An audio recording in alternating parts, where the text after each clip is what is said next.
Bem-vindos ao canal Evangelho das Boas Novas de Deus. E hoje eu quero fazer a exposição do versículo 1 e do versículo 2 da carta aos Filipenses. Se você for olhar aí no canal, eu já tenho um vídeo o primeiro vídeo que eu gravei, só que eu passei por esses dois versículos de uma forma dentro do próprio texto que eu expus. O versículo 1 até o 11 sobre a súplica que Paulo faz pelos filipenses. E no caso de hoje, eu quero trazer uma introdução. Eu acho que eu pulei essa parte da introdução, acabei pulando para o versículo 3, apesar de ter exposto o versículo 1 e 2, mas eu queria, de certa forma, trazer uma introdução, né?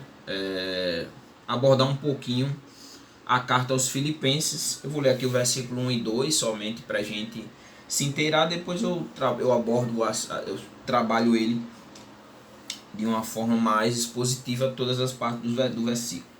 Então o texto diz assim, a minha Bíblia é Almeida, século 21, gosto muito dessa tradução. Paulo e Timóteo, servos de Jesus Cristo, a todos os santos em Cristo Jesus que estão com os bispos e diáconos em Filipos. Graça a vós e paz da parte de nosso Deus, nosso Pai, e do Senhor Jesus Cristo.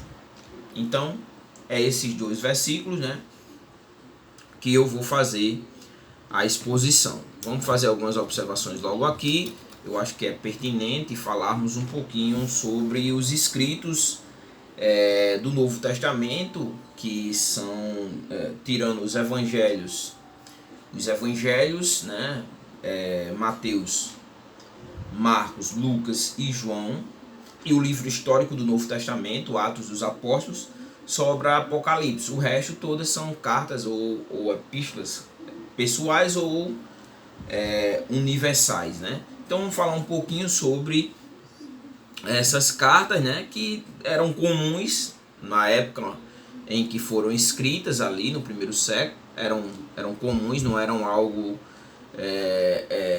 que os apóstolos criaram, mas já existia, né? Era bem corriqueiro as informações serem passadas através de cartas, né? Claro, quem escrevia essas cartas era aqueles que nós podíamos chamar de escribas, né? E que sabiam ler. E o apóstolo Paulo, que falava várias línguas, né? Ele também, dominando a escrita, também se apropriou desse costume e trouxe os escritos, né? Trouxe os seus escritos, que são 13, né? 13 cartas, né, do Novo Testamento foram escritas pelo apóstolo Paulo. Alguns consideram inclusive que Hebreus também foi escrito pelo apóstolo Paulo, mas aí não há um consenso geral, né? Porque no caso a epístola aos Hebreus, ela foi escrita e ela dialoga muito com o mundo judaico, com os judeus ali, né? Como o evangelho de Mateus. Então, como Paulo era o apóstolo dos gentios, então esse também seria um dos meios de justificar o porquê Paulo não seria o autor. Se você ver aqui, no caso dessa introdução, nós temos a forma de escrita do texto era semelhante ao escrito no mundo antigo, né? Das cartas escritas no mundo antigo.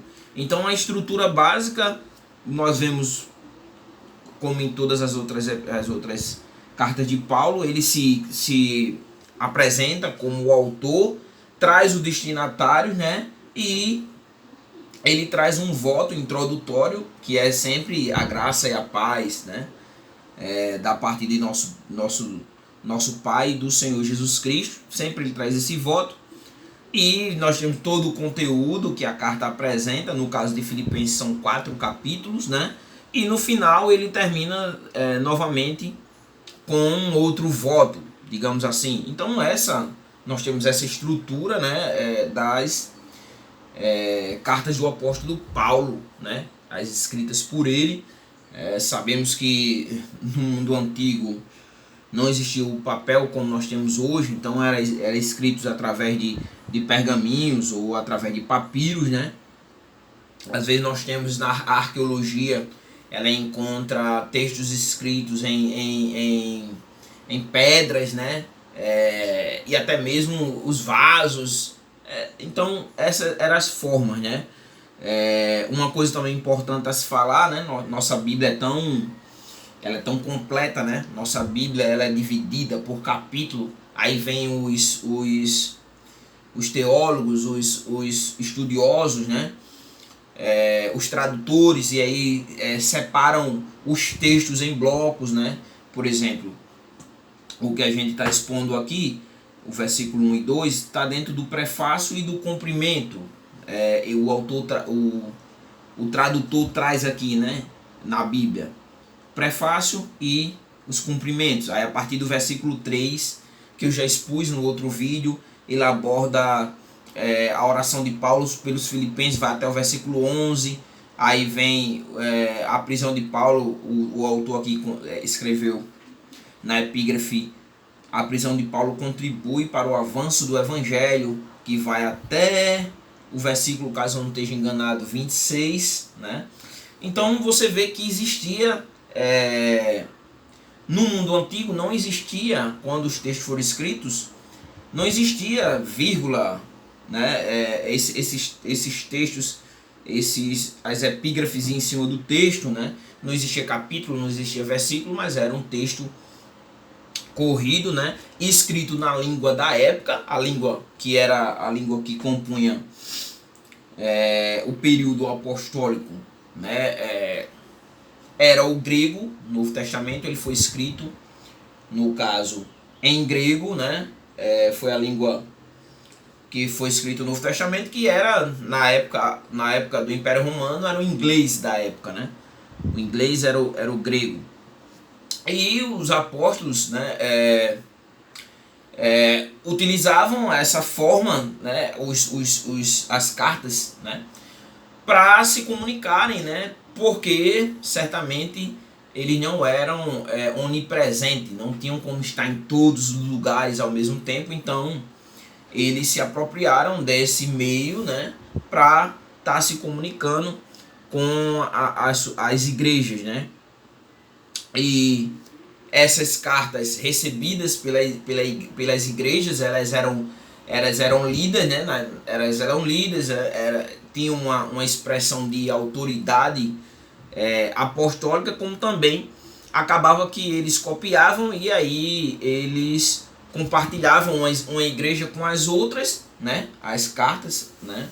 E aqui vai dar a formação do Novo Testamento, né? Do cânon, que os textos do apóstolo Paulo, como todos os textos do Novo Testamento, é inspirado por Deus e é considerado como autoritativo, né? Tem autoridade sobre a igreja e é canônico, faz parte do cânon bíblico, né? Nem todos os livros eles fazem parte, os livros que foram escritos na época, nem todos os livros que foram escritos na época dos apóstolos, eles se canonizaram, né? Eles se tornaram canônicos, mas somente alguns livros se tornaram canônicos, né? Dentre eles os escritos do apóstolo Paulo, né? E outros que nós veremos, né? Então o apóstolo Paulo, o Novo Testamento, ele tem 21 cartas, né? Sendo que o apóstolo Paulo escreve a maioria delas, né, com exceção de Hebreus e os textos do apóstolo Pedro, Tiago e Judas, né? Mas o resto são escritos pelo apóstolo Paulo. Então vamos lá. Agora nós vamos ver o texto. Vamos explorar o versículo 1 e 2, né? E vamos começar logo pela autoria, né? Que o autor da Epístolas aos Hebreus, nós já vemos que o autor é o apóstolo Paulo. O texto diz: Paulo e Timóteo, servos de Jesus Cristo, a todos os santos que estão em Filipos. Então ele já se coloca como o autor da carta, o apóstolo Paulo, né? E coloca Timóteo como estando com ele, porque depois Paulo pretende enviar Timóteo aos filipenses. Então já faz referência à sua presença junto com ele, né? Essa autoria do apóstolo Paulo é pouco questionada, no entanto, chega a ser questionada por alguns, né? Na época da patrística, a patrística nós chamamos de os pais da igreja, né? Na época da patrística, esses textos foram validados, né? Que vai do século II até o século I, século II, até o século até a queda de Roma, né? Quando Roma cai, acaba a patrística, né? Irineu de Leão, Orígenes, Santo Agostinho e assim sucessivamente. Paulo vai também fazer a sua apresentação na carta. Você vai ver como que ele se apresenta. Primeiro ele diz, né, Paulo e Timóteo, servo de Jesus Cristo. Então aqui ele se apresenta quem ele é, né? Quem ele é. E ele diz servos de Jesus Cristo, né? A palavra servos significa escravo, né? Então Paulo está aqui dizendo que ele é escravo de Jesus Cristo, ou servo de Jesus Cristo. Ou o apóstolo Paulo está dizendo que ele, Timóteo, né, tem Jesus Cristo como o seu Senhor. Jesus Cristo é o seu Senhor. E aí vem a questão, né, que onde Paulo ele se encontrava quando escreveu o texto aos Filipenses, né, e é consenso que ele estava em Roma, né, alguns vão discordar, mas assim, quando eu digo que é consenso, a maioria, né, vamos dizer, concordam que ele estava em Roma, né, e nós vemos esse contexto em Atos, no capítulo 28 de Atos, né? Nós vemos esse contexto da prisão do apóstolo Paulo em Roma, né? Partindo daí, o texto ele foi escrito entre 60 e 62 depois de Cristo, né? Ele é escrito, e aí o apóstolo Paulo, no texto, depois que ele apresenta como autor, né? Paulo e Timóteo, e aí ele diz que eles são servos de Jesus Cristo. Ele traz os destinatários. E aí ele diz assim: a todos os santos em Cristo Jesus que estão com os bispos e diáconos em Filipos. Filipos nada mais era do que uma colônia ali, uma colônia de Roma, né? E ali naquela cidade, na cidade de Filipe, o que prevalece, a linguagem prevalecente ali era o latim e o grego, né? E uma cidade muito de grande importância, de grande relevância, principalmente por ser uma colônia romana. Aí a questão é, quando foi o primeiro encontro de Paulo com os filipenses, ou com a igreja de Filipos, né? Para a sua fundação? Nós vamos ver que isso vai se dar no texto que está escrito em Atos, né? Atos, no capítulo 16, vai se dar a fundação ou o momento que Paulo prega a igreja de Filipos, né? Atos, se você tiver uma Bíblia, abre a sua Bíblia, está escrito em Atos, no capítulo 16. O versículo 9 do capítulo 16 vai dizer que Paulo vai ter uma visão. E o texto diz assim, o versículo 9: de noite Paulo teve uma visão, e nela, né, em pé, um homem da Macedônia suplicava ali: vem para a Macedônia e ajuda-nos, né? E aí nós vamos ter na sequência, ele vai eles navegam até Troade, né, versículo 11, e eles foram a Samotrácia, e no dia seguinte eles foram para Neápolis, e de lá de Neápolis eles foram para Filipos, e o próprio texto aqui, versículo 12, diz que uma colônia romana e a cidade mais importante desse distrito da Macedônia, né? E ali eles vão ficar alguns dias. Então veja, o texto aqui já traz algumas informações adicionais, né? Era uma colônia romana, mais importante do distrito da Macedônia, né? E Paulo vai ficar lá alguns dias. No sábado, o texto vai dizer, versículo 13, que no sábado eles vão a um lugar de oração, né? E vão ter esse encontro com Lídia, né? E Lídia era uma vendedora de tecidos de púrpura da cidade de Tiatira, e era uma mulher que temia a Deus, e o Senhor vai abrir o coração de Lídia, né, para colher as coisas que Paulo dizia, né. Depois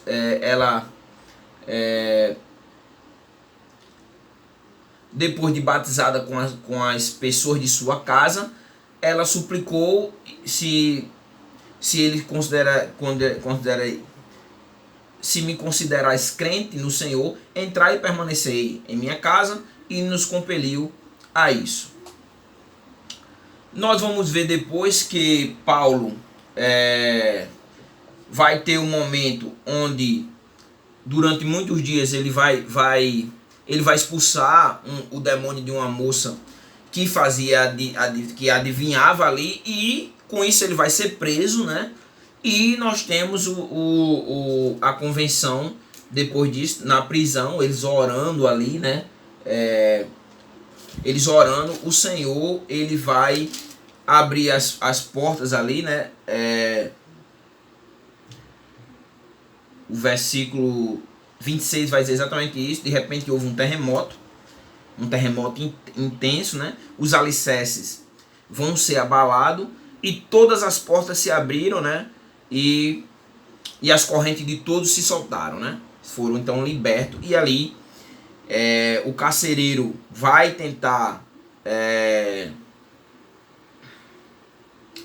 o suicídio. Paulo intervém, e ali nós conhecemos que houve a convenção do carcereiro. Então, assim que a igreja de Filipos vai ter a sua origem, com base em Atos no capítulo 16.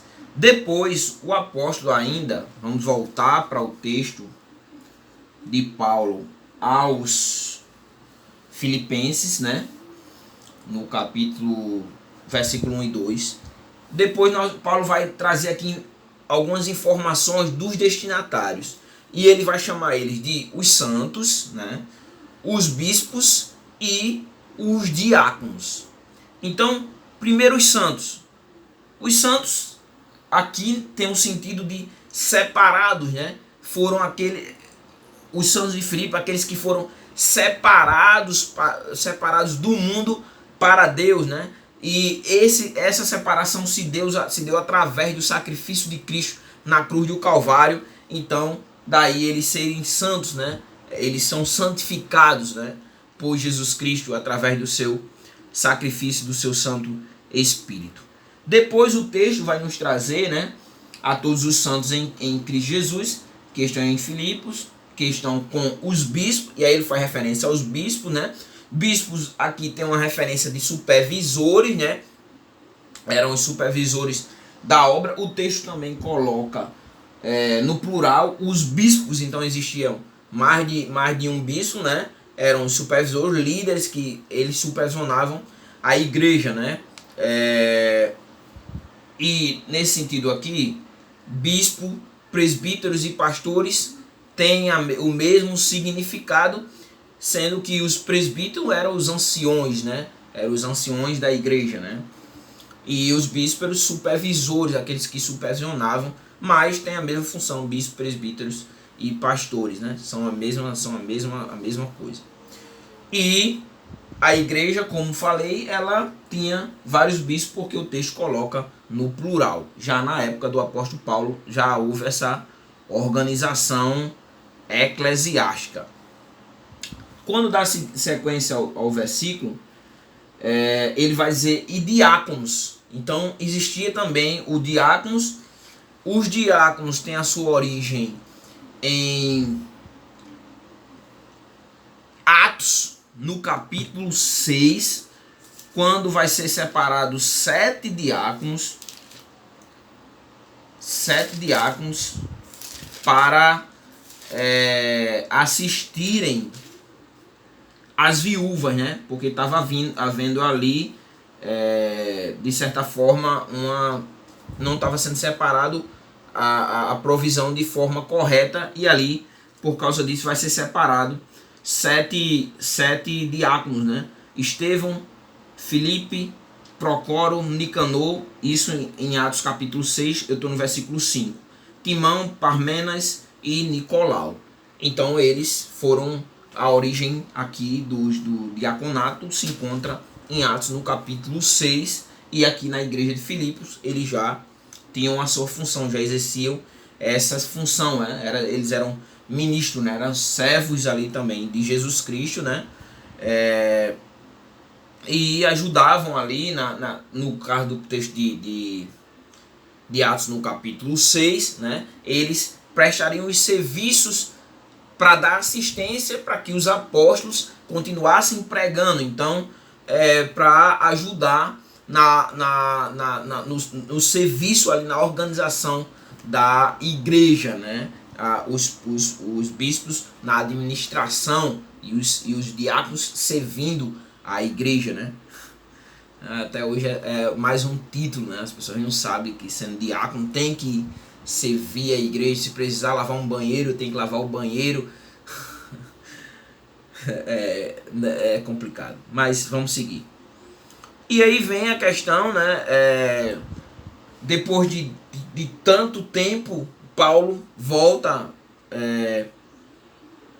mais precisamente 10 anos depois, Paulo escreve aos Filipenses, né? Com o propósito do que ele havia.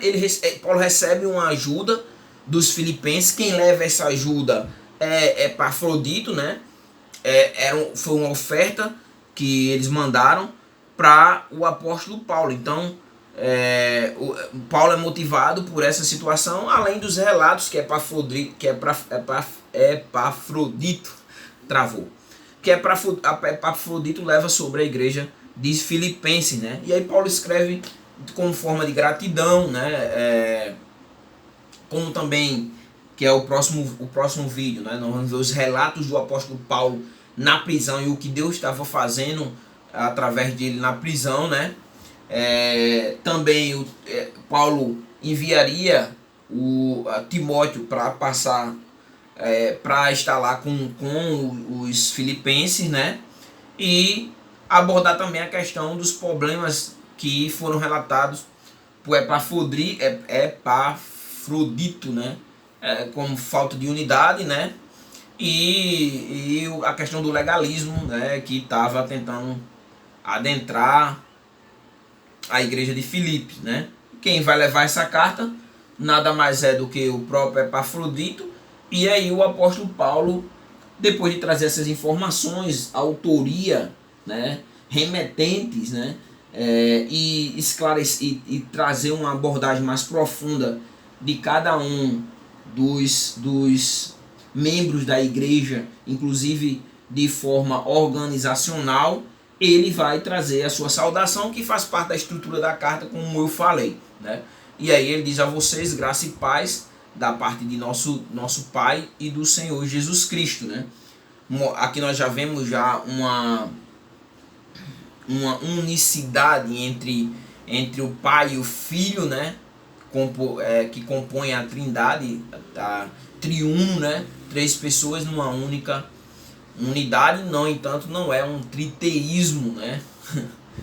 e não é não é a ideia de algumas heresias, né?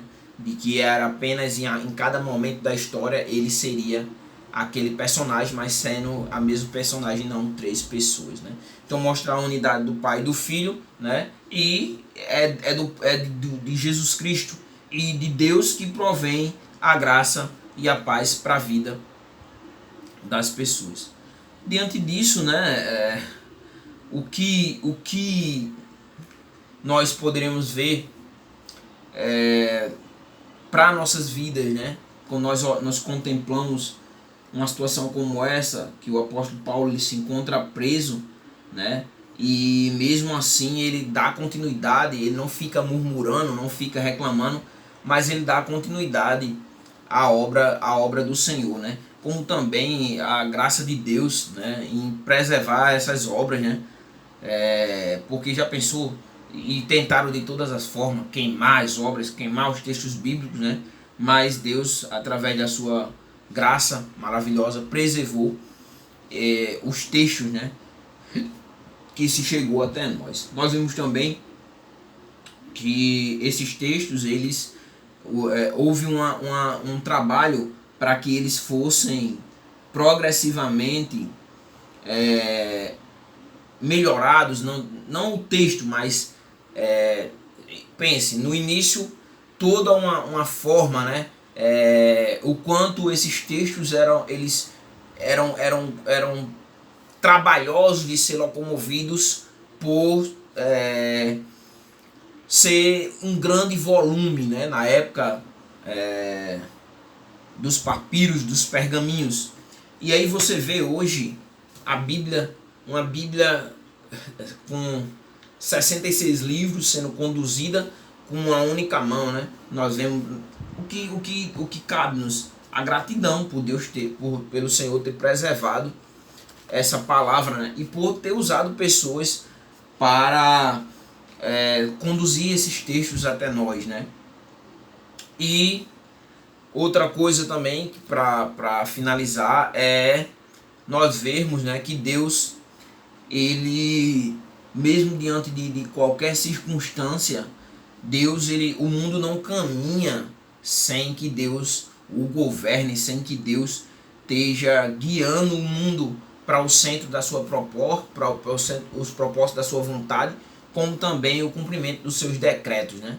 Então o mundo não, por mais que o mundo se encontre muitas vezes de uma forma que nós não consigamos descrever tanta circunstância difícil e nos questionarmos como fazem os agnósticos, mesmo os céticos, onde é que está Deus diante dessas situações, né?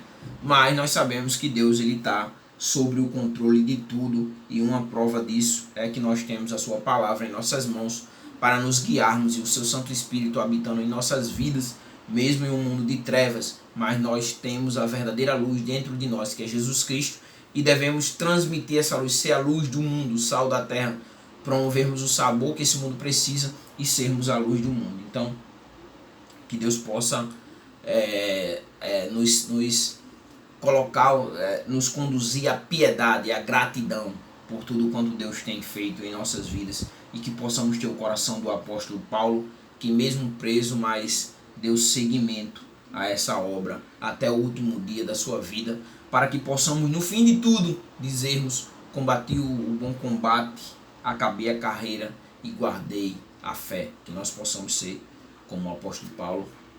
Que o Senhor vos abençoe.